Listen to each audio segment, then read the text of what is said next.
Hi, I'm Andrew. And I'm Dave, and we are the IB English guys. And today we're going to talk about a skill that's going to help you with your analysis, and that is the effect on the reader. Effect on the reader. Of course, folks, that's all over criteria B for paper one. We want to think about authorial choices and how they shape meaning, which of course means what is the effect. Ooh, okay. So we want to think about three things. We want to think about how the reader feels.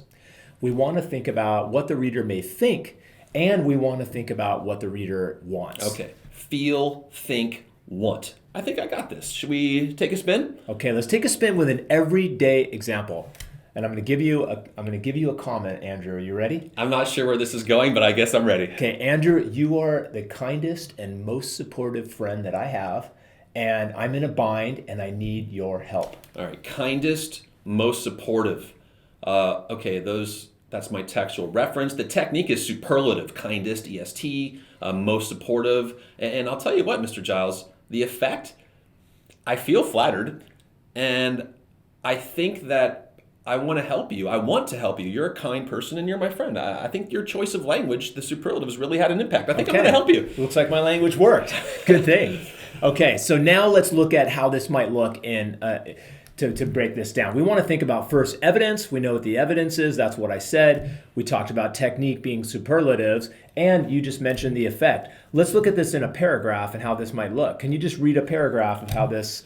Sure. The complement and use of superlatives, you are my kindest and most supportive friend, and I am in a serious bind and need your help, encourages the listener to feel a sense of pride, and this in turn may encourage them to assist their friend. Giles, talk to me about the use of colors. I think I see where this is going. Yeah, so first of all, we're labeling the technique. We're thinking about the complement, the use of superlatives. We're using our evidence. We're quoting from the text or quoting from my conversation. And most importantly, we're thinking about the effect on the reader and on the audience. Okay, yellow, blue, and that light orange color seems to be the ticket to success. Now, we're not in a paper one, we're not going to talk about comments from our friends, but we are going to do these same principles. So let's quickly pivot and talk about a text that we talked about in our countdown to paper one, and it was a letter from 1915. Do you remember the letter? Folks, if you go back and watch that video, it was a letter from an elder statesman. I believe he was...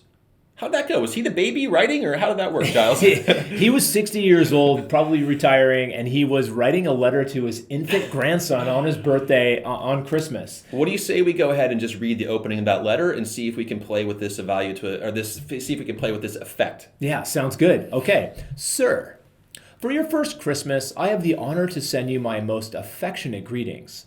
And in wishing you all good health, I take the liberty humbly to indicate some of the favors of fortune that I am pleased to think I enjoy in common with you. Okay, so that's the beginning of the letter. Now remember, he's talking to a baby here.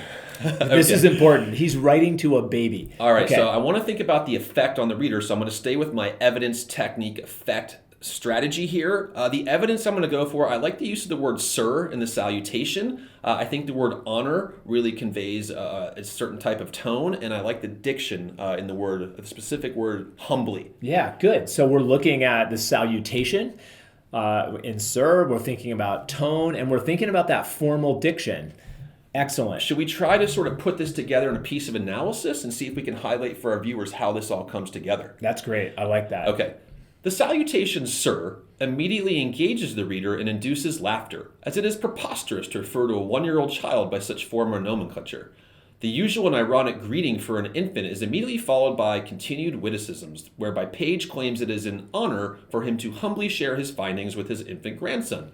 The reader quickly identifies the humor and absurdity. Of course, a diplomat would not speak so formally to an infant, and this immediately alerts the reader that this is an informal piece of writing designed to educate and entertain through a light-hearted tone.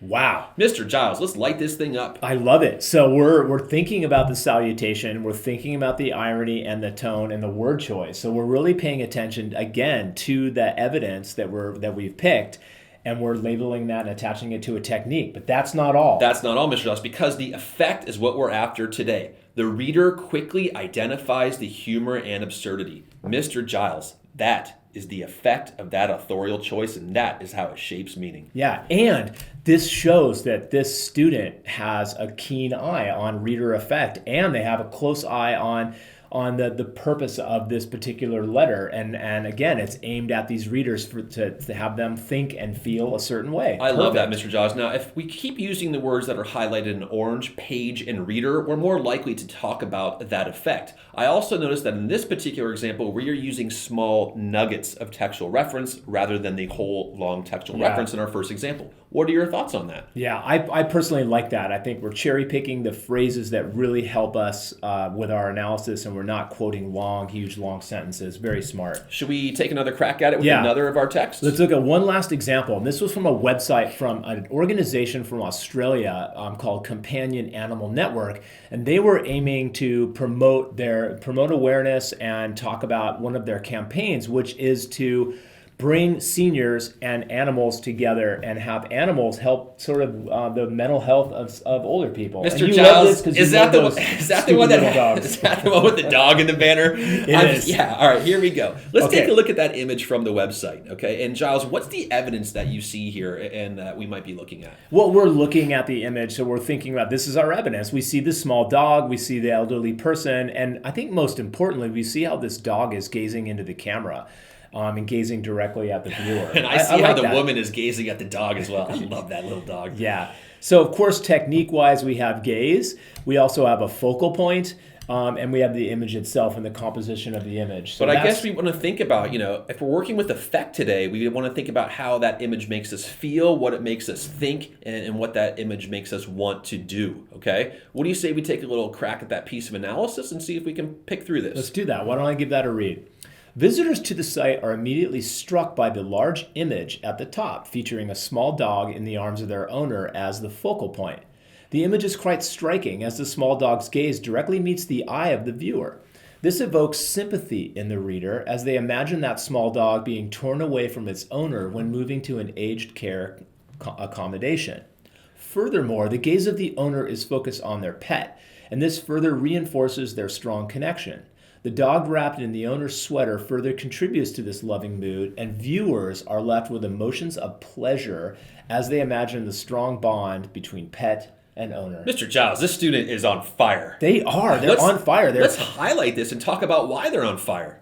Well, they're really deconstructing different components of the image, and they're talking. I like how they talk about the gaze, and they're really talking about how the viewer feels sympathy, evokes sympathy, is really paying attention to how the reader feels. Well, Giles, that's evoke sympathy. That is how the reader feels. And further on, we see the viewer is left with emotions of pleasure. Again, this writer is really thinking about the effect of the gaze, the effect of the focal point, the effect of the mood. We've got our evidence. We've got our technique. We clearly have our effect. We are all over criteria B. Yeah. So, huge takeaway from this video is that we need to pay attention to a text, any text. It could be a comic, a cartoon, it could be a website, it could be a formal speech.